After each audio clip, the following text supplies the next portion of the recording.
Ok. Pessoal, então, a aula de hoje é sobre o modelo psicobiológico de Cloninger, chamado também modelo de temperamento e caráter, e é um modelo mais contemporâneo, certo? Ele é empregado bastante hoje em dia. Hoje em dia, diga-se de passagem, os dois principais modelos da personalidade são esse modelo, temperamento e caráter, e o Big Five, que é o assunto da nossa próxima aula. Normalmente o pessoal da psicologia tem mais preferência pelo Big Five, e esse modelo psicobiológico, ele acaba sendo utilizado mais no meio médico, embora não seja específico assim, tá? Vocês podem ver que não tem nenhuma menção a esse modelo no livro do Feist, que é um livro, né, escrito por psicólogos, assim. Então, ele serve mais ao gosto, vamos dizer assim, do pessoal da psiquiatria do que do pessoal da psicologia, tá? No decorrer, assim, eu vou falar hoje sobre esse modelo, na próxima eu vou falar sobre o Big Five, e daí depois vocês vão conseguir entender por que dessas diferenças. Mas eu diria, nesse momento, o seguinte, que tem duas formas da gente empreender uma pesquisa científica, basicamente nesse campo, tá? Tem uma forma que é chamada Discovery Science, que é a ciência da descoberta, né? Que é quando tu encontra alguma coisa, tu vai desbravar um campo, né? E tu vai avaliar aquilo que tu encontra, aquilo que tu encontrou, que tu achou, tu vai analisar e a partir desses achados, tu vai criar, então, hipóteses e vai organizar elas dentro de uma teoria. Então, parte do que tu encontra. Como assim? Pega uma lâmina do laboratório, por exemplo, tu olha na lâmina e daí depois tu vai fazer inferências, né, sobre o que tu encontra e vai elaborando isso e tudo mais. E tem uma outra forma de fazer ciência que é hypothesis-driven science, que é a ciência, então, baseada em hipóteses. Você parte de um conhecimento prévio, você cria um arcabouço de ideias, de pilares essenciais teóricos, e a partir disso você lança hipóteses, e aí vai testar se essas hipóteses funcionam ou não funcionam.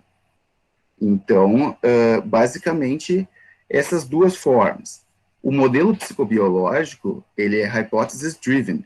Ele foi criado a partir de estudos, a partir de uma pré-concepção já sobre a personalidade, sobre o que o pesquisador, né, buscava encontrar nos seus estudos, certo? E as hipóteses, então, vão sendo testadas ao longo do tempo, e isso vai sendo comprovado ou não. E o Big Five, não, ele parte, então, da ciência da descoberta. Ele parte, daí depois eu vou falar melhor, né, como é que ele foi concebido, mas ele parte de achados, de coisas que aparecem em comum entre as pessoas, e depois organiza isso dentro de uma hipótese, tá?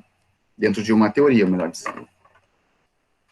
Bom, então, começando aqui o modelo psicobiológico, o criador desse modelo é o Claude Robert Cloninger, certo? Ele é um pesquisador, expoente, ele trabalha na Washington University, em St. Louis, nos Estados Unidos, certo? Frequentemente ele vem para o Brasil, o pessoal gosta muito dele aqui, né? O pessoal da URGS, tem o pessoal do FMG também, que tem bastante contato com ele. Tive a oportunidade de conhecê-lo pessoalmente, trocar algumas ideias. Então, ele segue na ativa, certo? Mas ele começou esse modelo aí lá nos anos 80. E como é que começou? Como eu tinha falado na última aula, nessa segunda metade do século passado, né, houve, então, a descoberta dos neurotransmissores, o aprofundamento da genética, e uma série de teorias e descobertas sobre bases biológicas dos transtornos, né? Então, isso entrou dentro do campo da psiquiatria, da psicologia, com um interesse crescente. O contexto era esse, de se buscar os neurotransmissores associados aos comportamentos. Bom, no início dos estudos dele, ele participou do estudo de adoção de Estocolmo, né, no qual eles procuraram avaliar personalidade de pessoas alcoolistas, já tendo ideias sobre o temperamento, né. Basicamente, eles acharam nesse estudo que essas pessoas que faziam consumo excessivo de álcool, compulsivo, tinham basicamente dois perfis diferentes, assim. Um era aquele que começava a ter um problema com álcool antes dos 25 anos, que normalmente isso estava associado a problemas na adolescência, disfunção familiar e tal, e relacionado também a comportamento antissocial, impulsividade, outras drogas. E pessoas que começam a beber, ou pelo menos que bebem, passam a beber compulsivamente mais tarde na vida, e que era um outro perfil, isso estava mais relacionado à ansiedade, e à compulsão, assim como uma tendência da pessoa tentar se acalmar, e acalmar as preocupações, o estresse, a ansiedade, tá? Então, isso foi bem a base, assim, dos estudos, mostrando que a personalidade humana, ela tem influências importantes no comportamento e na clínica psiquiátrica, porque, particularmente em relação ao tratamento, é bem diferente o tratamento dessas duas pessoas, esses dois tipos. A compulsão ao álcool, ela pode ser semelhante, mas o motivo que leva a pessoa a beber é bem diferente, e as comorbidades, então, são muito diferentes. Bom, eles viram que existiam essas tendências que eram encontradas, tinha uma herança genética importante aqui, certo? E aí da ideia do temperamento, que através desse estudo de adoção, que envolvia, então, né, pessoas ali, gêmeos, e estudos genéticos, assim, eles acabaram vendo que existia uma relação, uma herdabilidade dessa tendência. E depois ele partiu para a replicação desses achados e conseguiu ver que realmente isso acontecia. Então, isso foi a base, então, para a ideia do temperamento, que o conceito de temperamento não é propriamente dele, né, é um termo mais amplo, assim, mas nessa teoria a gente vai entender que o temperamento são respostas automáticas que o indivíduo tem frente a estímulos do ambiente, certo? Esses estímulos ele coloca como estímulos emocionais simples, então, que são a raiva, medo, a frustração, estímulos simples, não muito complexos, onde nós temos uma tendência a sentir, a nos sentir e nos comportar, muitas vezes de uma maneira automática, né? O que isso pode ser visto em outras teorias como uma resposta até mesmo inconsciente, falando num paradigma mais psicanalítico, ou por condicionamento, que seria um paradigma mais comportamental, certo? Respostas aprendidas ao longo da vida que vão sendo reforçadas por condicionamento. Fato é que, né, são respostas praticamente automáticas que os indivíduos têm. O detalhe é que esse temperamento, ele não é simplesmente criado, existe uma base genética para isso. Então, uma herdabilidade importante, né, que foi sendo identificada, né, existe uma neurobiologia dos traços de temperamento, né, certas partes do cérebro, por exemplo, que ficam mais ativadas, né, e isso não são coisas que se encontram só nos seres humanos, por isso das análises filogenéticas. Tá? Vocês podem ver, no livro do Feixe tem a teoria do Bus, que é uma teoria evolucionista da personalidade, e ali vocês vão ver que muito do comportamento humano, ele é encontrado, quando se fala em temperamento e tal, é encontrado também em outros animais. Então, na tendência evolutiva, né, a gente tem traços, características, animais, id, né, que vêm de várias outras espécies, certo? Bom, então, a partir dessa base teórica toda, daqueles achados, eles foram partir para o teste da hipótese, foi elaborado um questionário para isso, que vocês vão encontrar como o questionário tridimensional da personalidade. Porque naquela época a ideia eram 3 traços: esquiva do dano, ou evitação de dano, busca de novidades e dependência de gratificação. esse foi o primeiro modelo do Cloninger, chamado biosocial. Dava mais ênfase, então, ao temperamento e à relação genética e neurobiológica. Então, vamos ver esses traços, tá? Todos os traços que eu vou falar na aula são traços bipolares, ou seja, eles variam, né? Tem o normal dentro de uma curva normal, falando a partir de um princípio estatístico, esse normal seria assim, o que a maioria das pessoas apresentam. Então, em torno de 70% a 80% das pessoas numa curva normal apresenta um nível similar de cada um desses traços. E aí tem os extremos, certo? Que são a minoria, né, que vão ter muito daquele traço e um extremo baixo, por isso bipolar, vai do baixo ao alto, sendo que a grande maioria das pessoas fica numa média, assim, da população, tá? Então, o traço de busca de novidades, como o próprio nome já diz, é uma tendência do indivíduo de procurar coisas novas, de explorar o ambiente, se lançar a novidades, está associado à curiosidade, mas também está associado à impulsividade, tá? Então, a rigor, é a tendência à ativação comportamental em resposta a situações novas, os sinais de recompensa. O que é ativação comportamental? Significa que a pessoa fica excitável, ela é excitável, fica excitada, entendam como ativação, né, isso, não como excitação em termos sexuais, assim. Então, ela fica mais ativa, ela fica estimulada, ela fica empolgada frente à possibilidade de algo novo, e ela quer experimentar coisas novas, ela quer buscar coisas novas, fazer coisas novas, e isso traz uma gratificação para ela. Então, quando tem sinais de gratificação numa atividade também, a pessoa tende a se lançar aí, tá?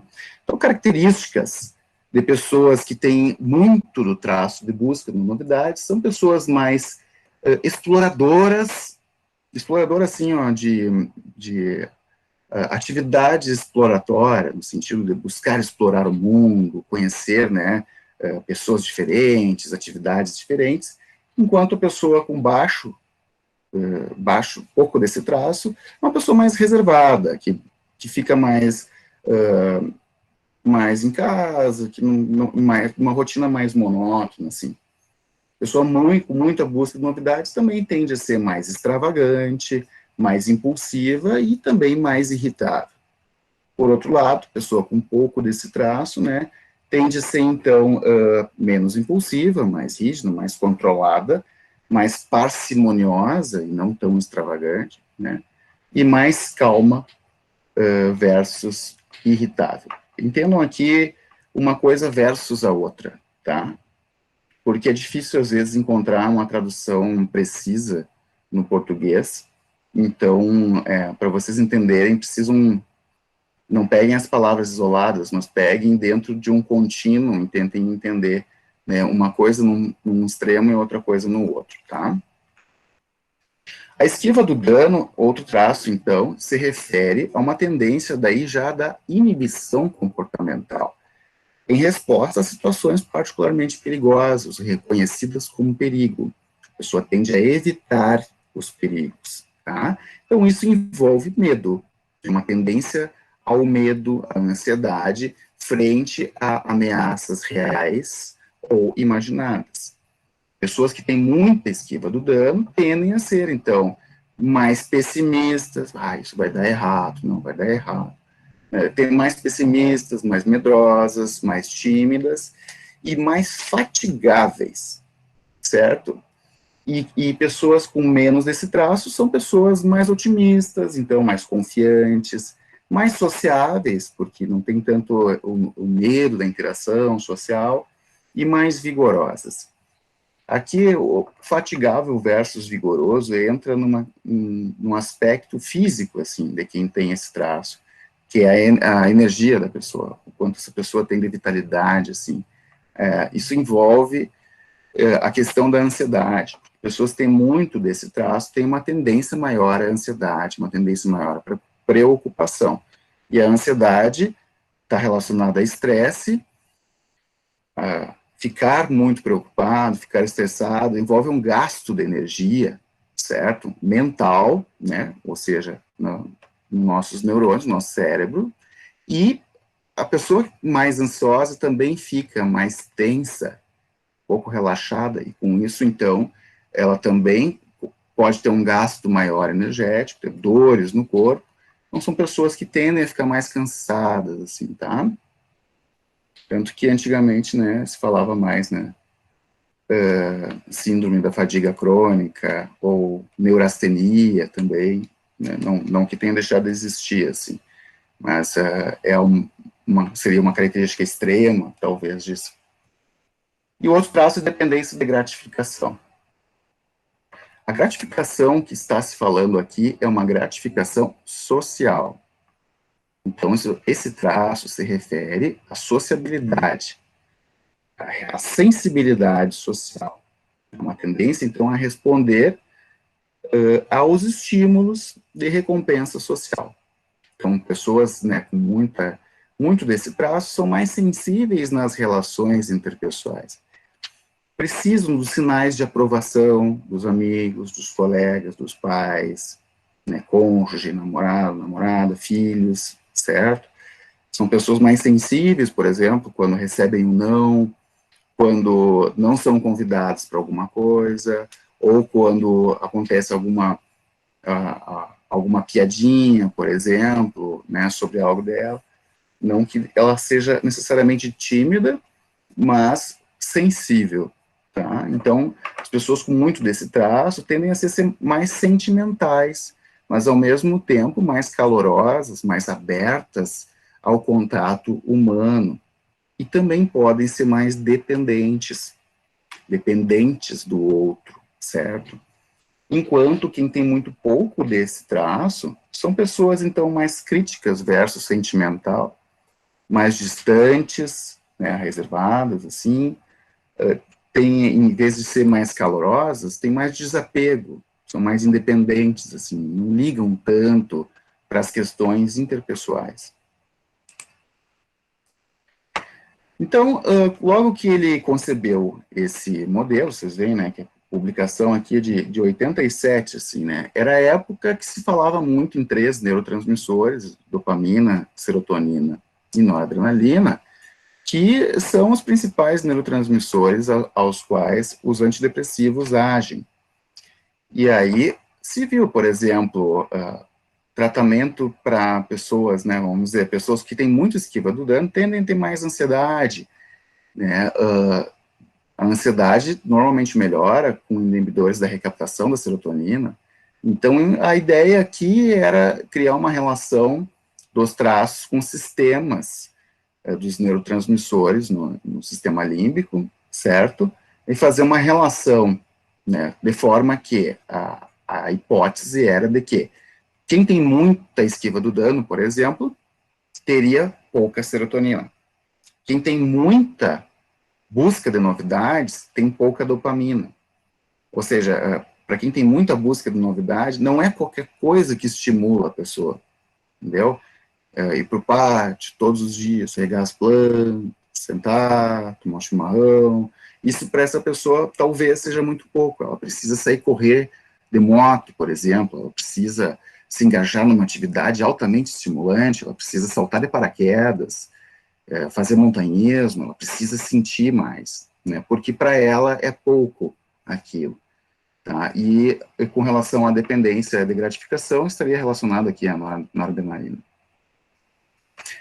Bom, essa era a teoria, né? Claro, isso é baseado também em estudos, assim, mas naquela época se conhecia muito pouco sobre o cérebro, perto do que se conhece hoje. Existem muitos neurotransmissores, muito mais do que esses aqui, de forma que o comportamento ele é muito mais complexo do que simplesmente esses poucos transmissores.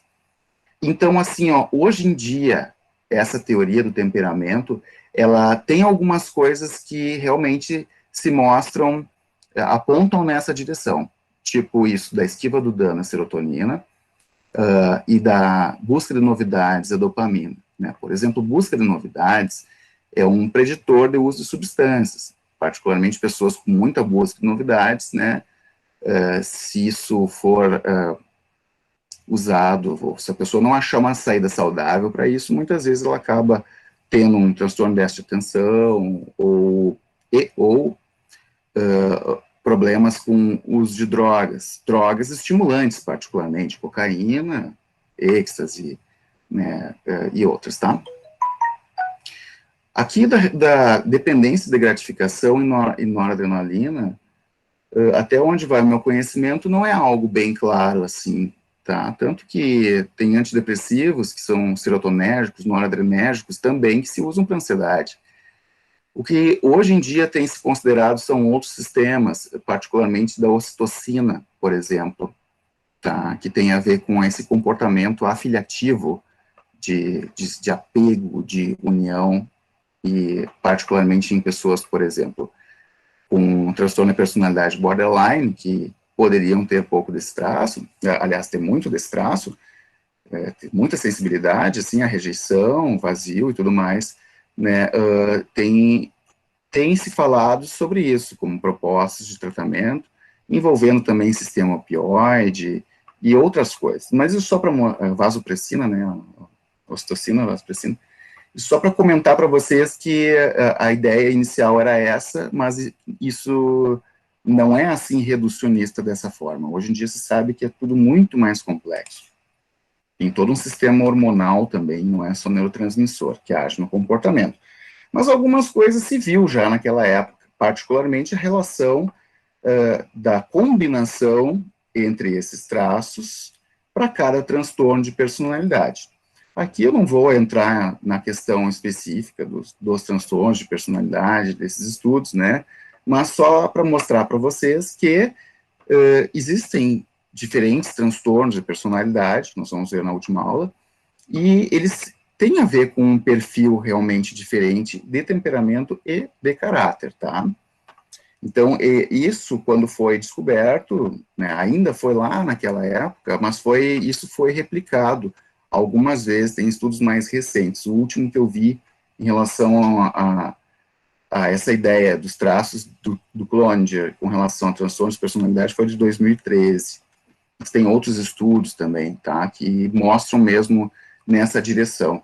Então, aqui vocês podem ter uma ideia, que é isso que eu queria destacar, que esse modelo, ele apresenta um potencial de aplicação clínica, quando tu identificas, né, num paciente, certos traços mais intensos do que outros, aquilo pode te apontar para um diagnóstico de transtorno de personalidade e pode ajudar a guiar o tratamento, tanto do ponto de vista farmacológico, quanto do ponto de vista psicoterápico.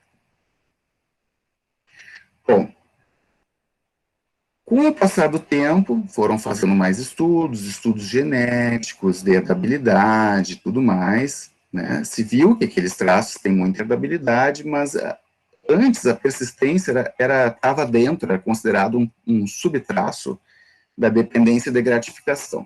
E aos poucos eles foram vendo que, na verdade, a persistência é algo independente, é mais um traço, ela tem uma herdabilidade independente e também também é algo independente que se encontra em diversos animais, por exemplo, certo? Então, eles começaram a considerar que não eram 3 traços de temperamento básicos, mas que tinham, então, tinha também a persistência que tinha que ser considerada. O que é a persistência, na definição dele? É uma resistência a interromper um determinado comportamento, mesmo quando não há gratificação ou quando há ausência de recompensa. Para quem já assistiu às aulas do Skinner, do Bandura, né, notou, então, que existe o processo de condicionamento e os reforços, né? Então, aqui seria a pessoa, então, mantém o comportamento mesmo quando não tem reforço. Porque a persistência, ela pode ser boa, né, faz a pessoa, né, enfim, manter os seus objetivos, mas ela também tem um lado patológico, particularmente em pessoas com transtorno obsessivo compulsivo, por exemplo, né, que persistem num comportamento compulsivo, repetitivo, mesmo sabendo que fazer aquele ato compulsivo causa sofrimento, mas mesmo assim a pessoa continua fazendo, tá? Então, é essa a ideia, é algo que a pessoa mantém. E isso pode ser visto, todos os traços do temperamento se manifestam muito cedo na vida. Você pode observar em crianças, já com 1 ano, 2 anos, já essas tendências de temperamento. Por isso de algo assim que é mais, tem uma influência genética e biológica bem importante, certo? Esse temperamento, né, traçando um paralelo, ele viria, então, das pulsões, que teria a ver com o ID, com as tendências que a pessoa tem, então, tá?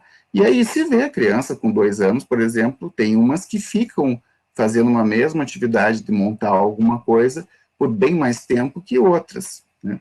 Nenhuma criança nessa idade vai manter por muito tempo, mas umas tu vê que conseguem permanecer numa mesma tarefa monótona ali por bastante tempo, tá? Particularmente, por exemplo, no autismo, né? O autismo tem isso, claro, aí seria uma versão patológica, mas na criança ela persiste intensamente naquela mesma atividade, assim, repetitiva, tá? Então, pessoas com muita persistência são pessoas mais diligentes, diligentes no sentido, assim, da diligência, que vocês viram do modelo lá do Erik Erikson, né? A diligência é tu saber que tu é capaz de fazer tal coisa, tu vai lá e faz, certo? Enquanto pouca persistência, a pessoa tende mais à preguiça, a se acomodar mais, não querer fazer. Então tem a ver com determinação, pessoas muito persistentes, ambiciosas, ambição aqui não no sentido de ganância, mas ambição de se voltar a um objetivo e perseguir aquele objetivo, tá? E ao mesmo tempo são pessoas mais perfeccionistas.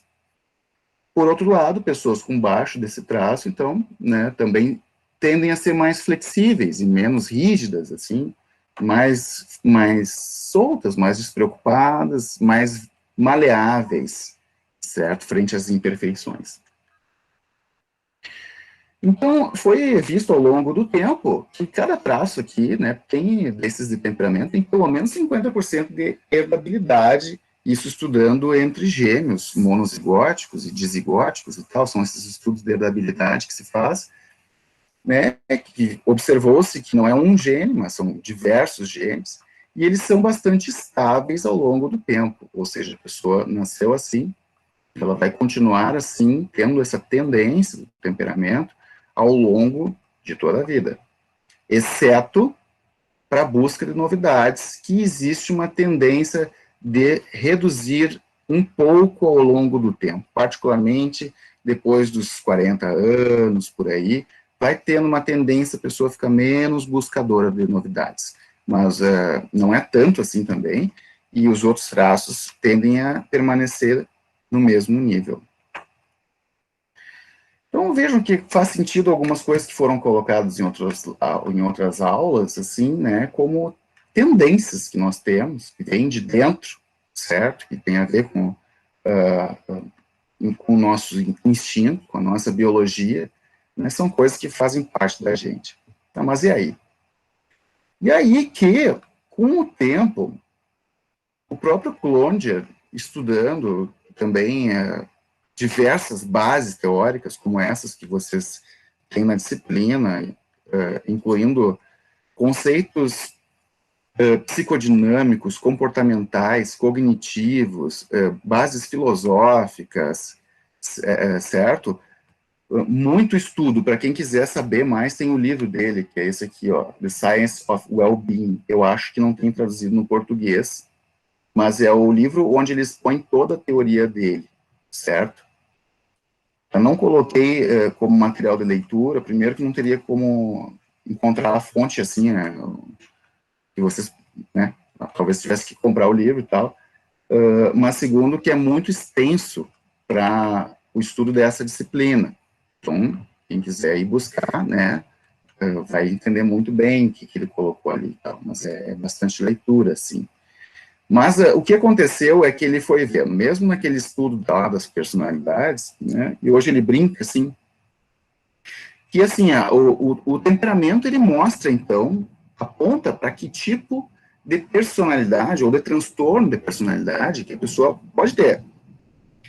Mas ele, segundo o Clondier, né, aquele questionário ele não é capaz de diferenciar uma pessoa, por exemplo, psicopata, né, de uma pessoa que é o melhor amigo dele, assim, que não tem nenhum transtorno de personalidade. Ou seja, ele pode dizer que perfil que a pessoa tem em termos de temperamento, mas ele não vai dizer se a pessoa tem ou não um transtorno. Porque uma coisa é uma tendência que vem de dentro, uma tendência inata. Olhem para dentro de vocês. Tem pessoas que têm mais medo, tem pessoas que têm mais raiva, tem pessoas que são mais acomodadas, outras são mais explosivas, e assim nós somos diferentes, nós temos diferentes tendências, mas é isso que nos define. Então, ele foi vendo que ele foi colocando assim, né, que além do temperamento, tem o caráter, que vai se desenvolvendo ao longo da vida, que tem aí, então, a ver com o que é aprendido ao longo do desenvolvimento.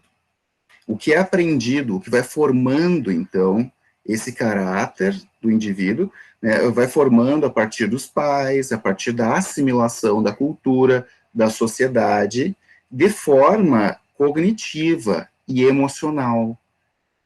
Então aí, né, se antes nós estávamos falando sobre id particularmente, né,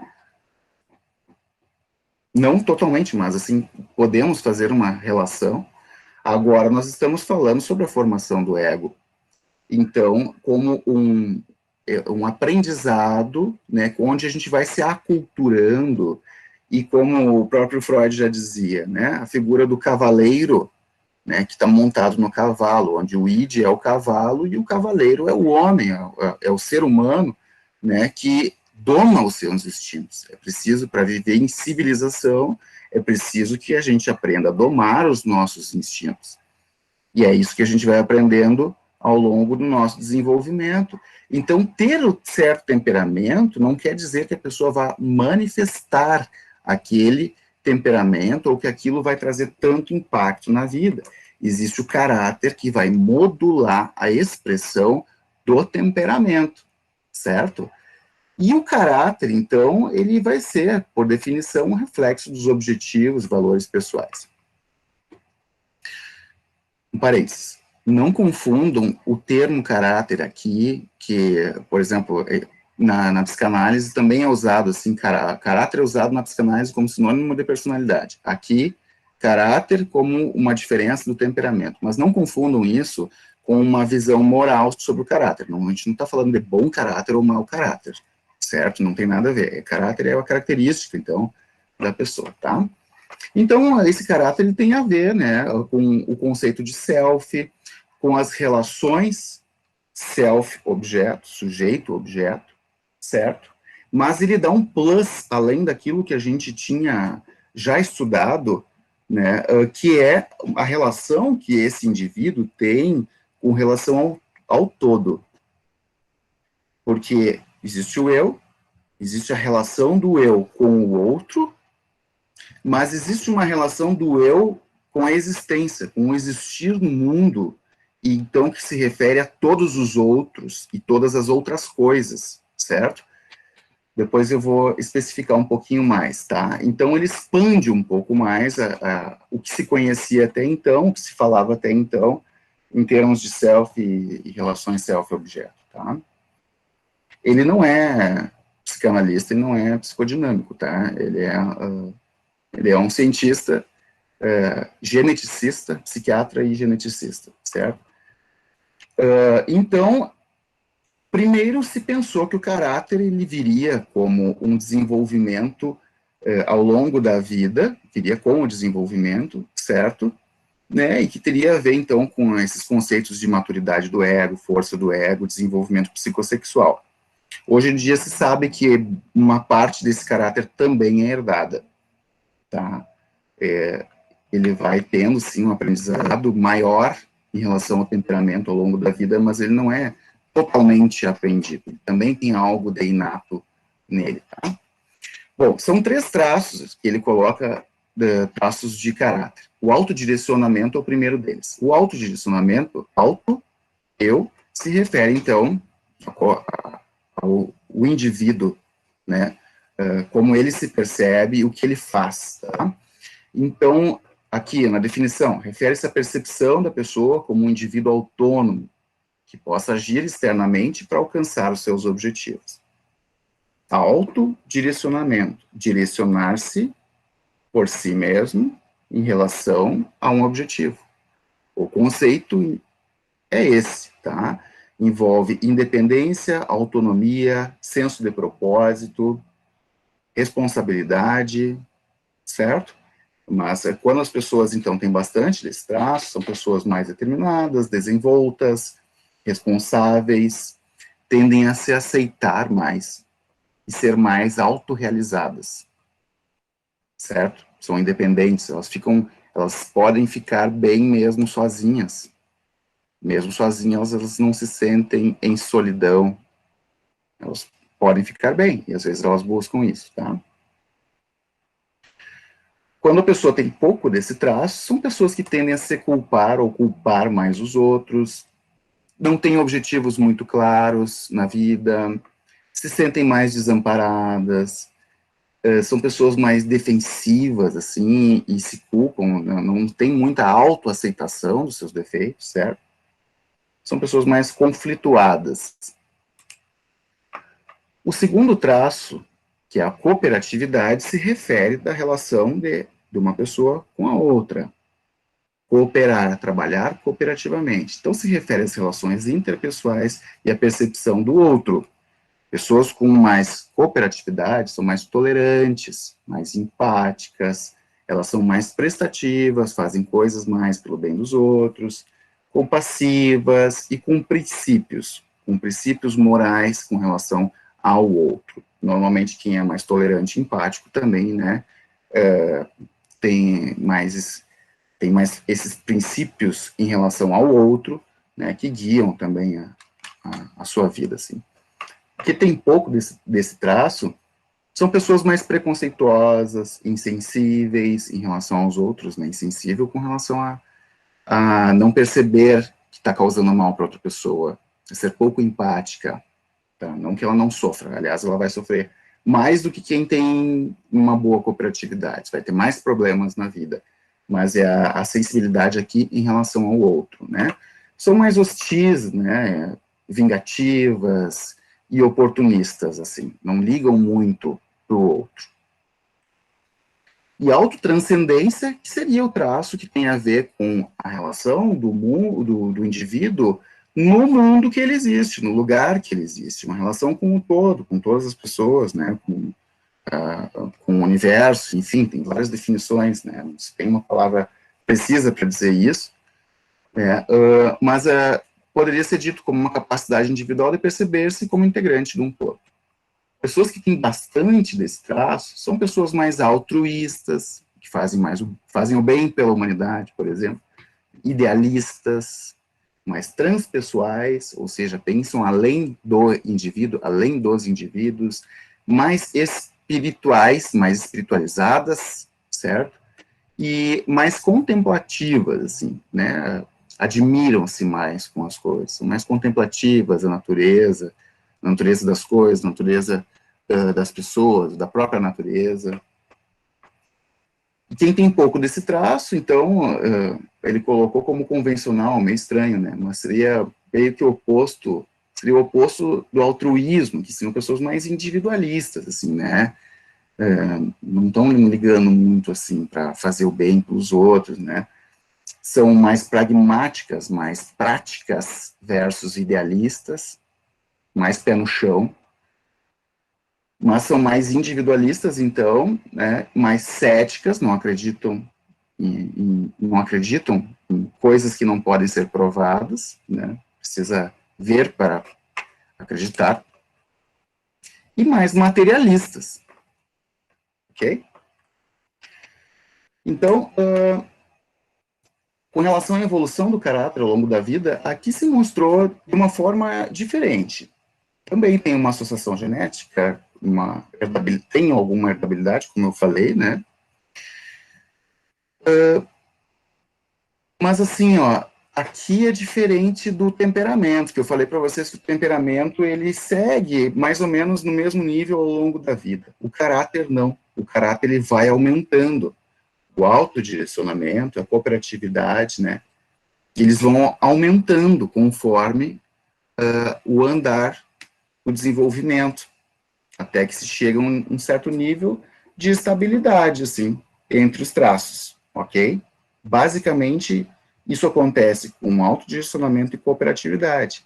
E quando vocês pensarem que a gente está falando aqui de uma capacidade de autonomia, de independência, de empatia, tudo mais, a gente pode entender que é diferente um indivíduo com 20 anos, com 10, com 50, e são coisas que o andar da vida, a experiência, o aprendizado com a experiência vai mudando na gente, assim.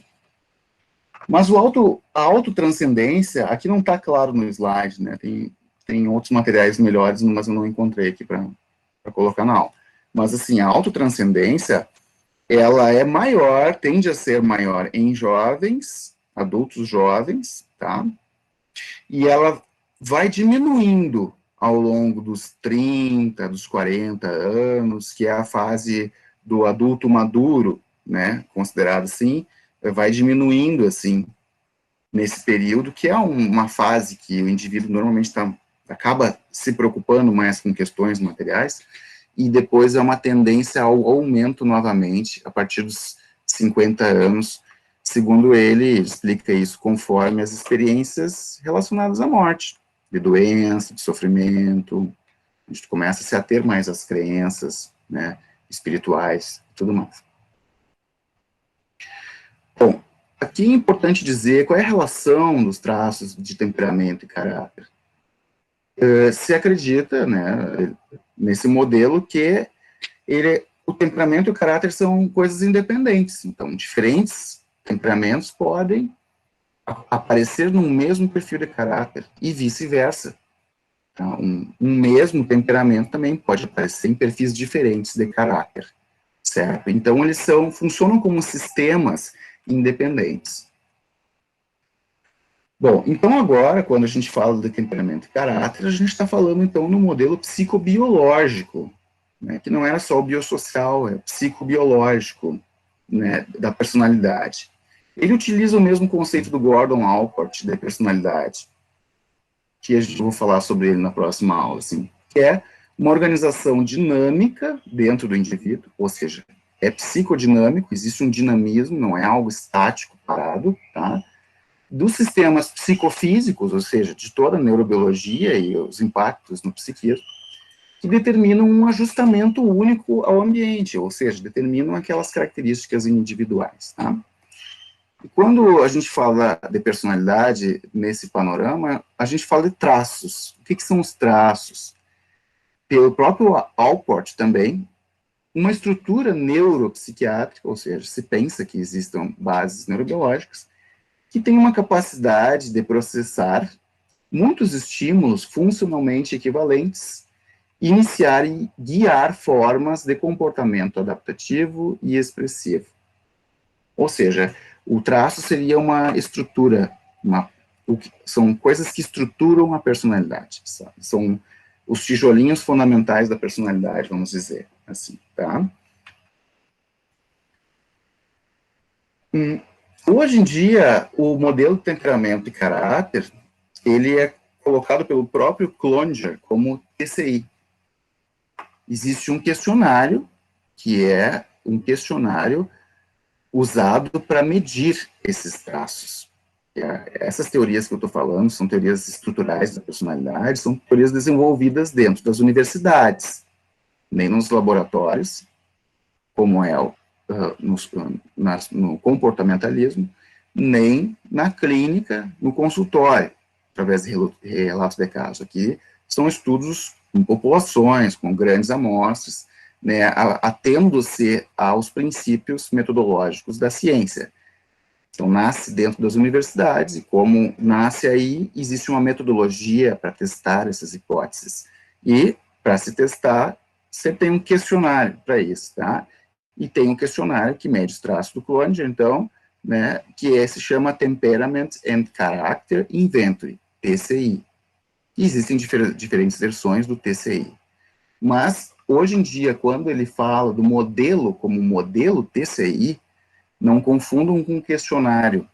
Ele está falando de Temperament, Character and Identity, colocando a identidade acima do temperamento e do caráter, ou seja, a identidade, que seria a personalidade como um todo, né, como uma interação, um somatório do temperamento e do caráter, de forma que o temperamento, ele é inconsciente, ele tem muito de inconsciente nele, tem a ver com respostas automáticas, que a gente faz e não pensa, não vem à mente o porquê, né? E o temperamento nos fornece uma saliência para as experiências. Ou seja, tu está atravessando a rua e tu olha um beco escuro, vem uma saliência. Algo se salienta na mente, que é o medo. Tá? Para quem tem muito medo, pode ficar ansiosa naquele momento, né? Ou não, quando tem pouco medo, tá? Então, é isso que é a ideia da saliência. Tem a possibilidade de novidade, vem um desejo de buscar coisas novas, tá? É a saliência. Mas, então, vem de dentro, vem desse instinto, vem de forma inconsciente, mas aparece na mente, né? Onde o caráter, equivalente ao ego, superego, né? Avalia a possibilidade disso e fornece um significado para essa saliência, um significado para essa experiência emocional. Então, nessa figura, ele coloca aqui, sintetiza todo o modelo, que o temperamento ele vem por um aprendizado procedural, que a memória é procedural. Procedural vem de procedimento. A memória procedural é quando, por exemplo, tu aprende a andar de bicicleta, tu aprendeu um procedimento. Dizem que nunca se esquece como é que se anda de bicicleta. Pode ficar 10 anos sem andar de bicicleta, mas tu vai saber andar. Mas esse procedimento tem a ver com experiências humanas, experiências no mundo também, tá? Não é só o fazer, mas é algo da relação na existência. Então, vai existindo um reforço aí nessa aprendizagem dos comportamentos que se referem ao temperamento. Então, o temperamento, ele acaba envolvendo um sistema de hábitos, de comportamentos habituais, que envolvem, então, esses 4 traços, como já tínhamos falado. E o caráter, ele tem um outro tipo de aprendizagem, que é a aprendizagem proposicional. A proposicional é conceitual. A gente aprende aqui, por exemplo, a gente está aprendendo, fazendo essa aprendizagem proposicional, uma memória proposicional. A gente memoriza, então, imagens, cognições, pensamentos, emoções, a gente vai memorizando. Isso teria mais a ver lá com a aprendizagem social cognitiva, da teoria do Bandura, por exemplo, tá? Que é uma aprendizagem que não envolve só o condicionamento do corpo, mas envolve um processamento cognitivo de todas essas informações e uma memorização. E isso se sabe pelos estudiosos da memória que são coisas diferentes que acontecem no cérebro.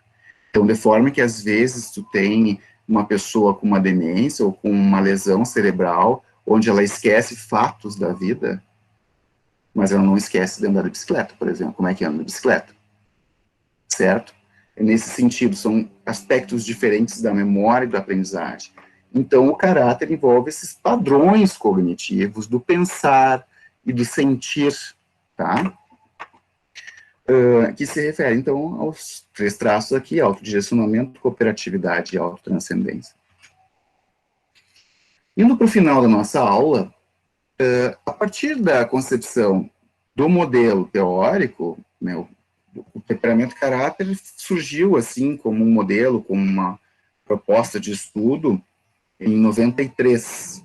E a partir daí se produziram inúmeros estudos nos mais variados campos, que são campos clínicos, ou seja, tem estudos em depressão, ansiedade, esquizofrenia, transtorno bipolar, impulsividade, agressividade, tem tudo isso, mas também campos não clínicos, porque a gente está falando de personalidade. E aqui a gente está falando de saúde mental. A gente está falando de pessoas, nós não estamos falando do consultório, das pessoas que visitam o consultório, porque tem um problema. Estou falando de pessoas de uma maneira geral. Então, estudos na população. E aí que começam a mostrar, por exemplo, o que leva uma pessoa, quais as características que estão associadas à felicidade, por exemplo. Tá? Então, esse é um dos estudos que se refere à percepção de saúde e de felicidade. Aqui vocês observem que são combinações dos traços de caráter. Quando a letra é maiúscula, é porque é alto do traço. Eu tenho traço alto. Quando a letra é minúscula, é porque tem baixo daquele traço. Então, se vocês forem vendo nessa figura, nessa comparação de afetos positivos, sentimentos positivos, né, aqui na extremidade, que tem os maiores índices, o autodirecionamento, da metade para cá, tem um autodirecionamento alto. Aqui, a cooperatividade alta, aqui baixa, né, com a diferença na autotranscendência. S de self-directedness, C de cooperatividade, cooperativeness, e T de self-transcendence. Então, na combinação de traços, ele mostra o quê? Né, que quando a pessoa tem todos os traços de caráter altos, a pessoa é mais feliz e realizada. Se ela tem só o autodirecionamento e cooperatividade, mas a autotranscendência não é tanto, é baixa, ela não é tão feliz quanto. Já é diferente se ela tem a cooperatividade baixa, mas tem um autodirecionamento alto e autotranscendência alta, ela é mais feliz também. Então, o que ele quer mostrar aqui, né, e o contrário se verifica aqui para a questão de afetos negativos, né, o que ele quer mostrar aqui é o papel da autotranscendência na felicidade, certo? E, resumindo a história aqui, quando a pessoa tem a autodirecionamento, e ela tem uma alta autotranscendência, ela tem que ser uma pessoa mais feliz, mais realizada, ela tem mais sentido na sua existência, na sua vida, certo? Tem uma percepção maior de saúde e de felicidade. Acontece que não é a autotranscendência de uma maneira independente, ela depende do autodirecionamento.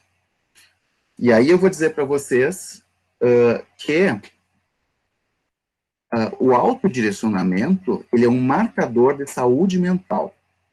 Isso é comprovado.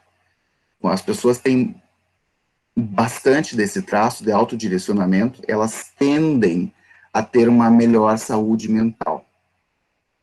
A cooperatividade, quando é alta, né, e o autodirecionamento é alto, isso indica maturidade de ego, maturidade no ser humano, porque indica um indivíduo independente, autônomo e, ao mesmo tempo, empático, tolerante, que convive bem com os outros, certo? E quando isso acontece no indivíduo maduro, ele também ser mais espiritualizado, por exemplo, ele ser mais idealista, isso são características, né, que fazem com que essa pessoa se sinta melhor no mundo, assim, tenha mais felicidade.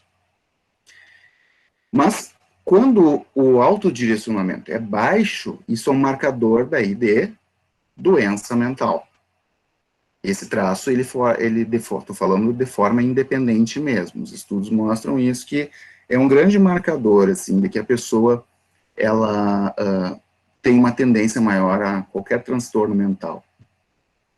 E aí, quando a cooperatividade é baixa, além dela ser dependente, ela também é vingativa, ela não consegue cooperar, não consegue se relacionar bem no sentido de entender o outro, tolerar o outro. Não, é uma pessoa muito individualista, né, não está nem aí, né. Nesse caso, a gente está falando, então, de uma pessoa com uma maturidade de ego bem baixa, uma maturidade na vida bem baixa, uma baixa tolerância à frustração, isso são marcadores de transtorno mental. Quando os dois traços estão baixos, isso é um indício daí de transtorno de personalidade. Pessoas com transtorno de personalidade têm dificuldades na independência, no self, e dificuldades interpessoais nas relações com os outros, certo? E quando, então, é um indivíduo imaturo e ele tem alta autotranscendência, tentem imaginar uma pessoa que ela é dependente das outras, ela não vai em direção a objetivos, ela precisa dos outros, ao mesmo tempo ela não tolera os outros, né? Ela briga, ela não é empática, ela não é prestativa, e ao mesmo tempo ela se liga muito mais em coisas não palpáveis, em ideologias, em crenças, talvez espirituais, mas nesse caso seriam mais crenças místicas mesmo, né? São pessoas que tendem, então, à dissociação ou à psicose. Isso já é demonstrado também em estudos. Pessoas que tendem a ter transtornos dissociativos, tá? Que envolvem experiências bizarras, tipo de múltipla personalidade, ou de sair do corpo, experiências desse tipo, ou psicóticas mesmo, alucinações, delírios, etc. Então, isso só para não deixar a ideia de que o traço de autotranscendência, ele, por si só, ele é favorável, assim, por si só, ele é associado à felicidade. Tá? Não é bem assim, tá? Quando o traço é alto e o indivíduo não tem maturidade, que é o que mostra nesse gráfico aqui, ó, aqui a combinação, os traços, os dois primeiros altos, aqui o autodirecionamento alto só, mas daqui para cá já tem baixo autodirecionamento, e aqui tem baixa cooperatividade, mas a autotranscendência está lá em cima, todos têm alta autotranscendência. Comparar esses indivíduos, né, com alta autotranscendência e os outros traços de caráter baixos ou altos. O que acontece?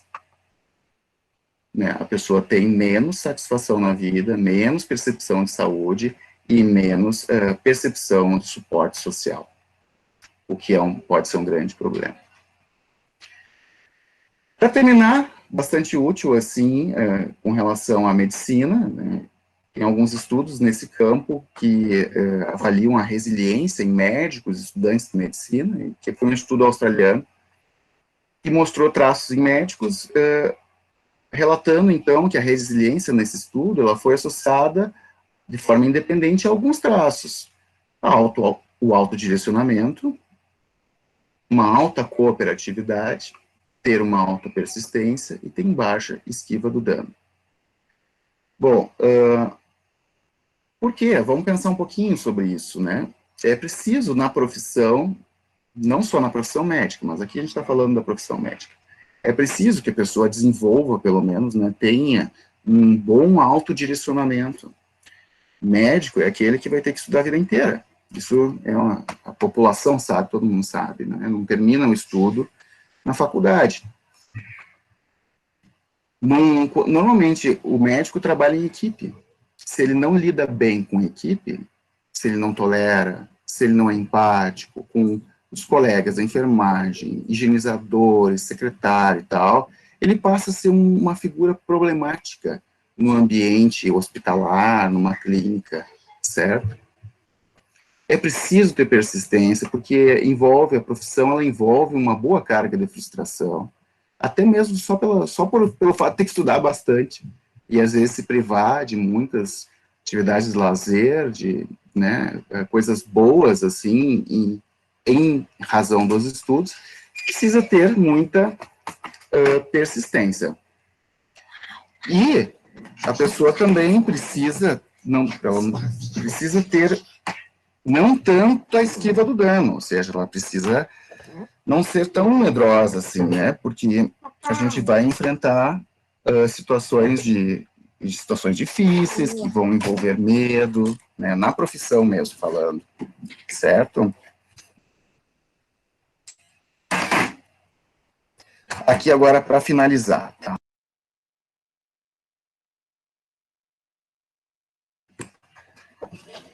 Considerações finais, né? A grande comparação que se faz é com o Big Five. Aí, o Big Five, em termos de estrutura, em termos estruturais estatísticos, ele é um modelo mais consistente, assim, que o modelo do Cloninger. A validade dos traços ela é mais consistente. O modelo do Cloninger tem questionamentos sobre isso. Um deles, por exemplo, os do Big Five falam, né? Os Big Five não tem separação de temperamento e caráter. Então, eles questionam que não tem essa divisão. Não tem, porque os traços são muito correlacionados, certo? Então, é uma divisão, na verdade, mais teórica do que estatística.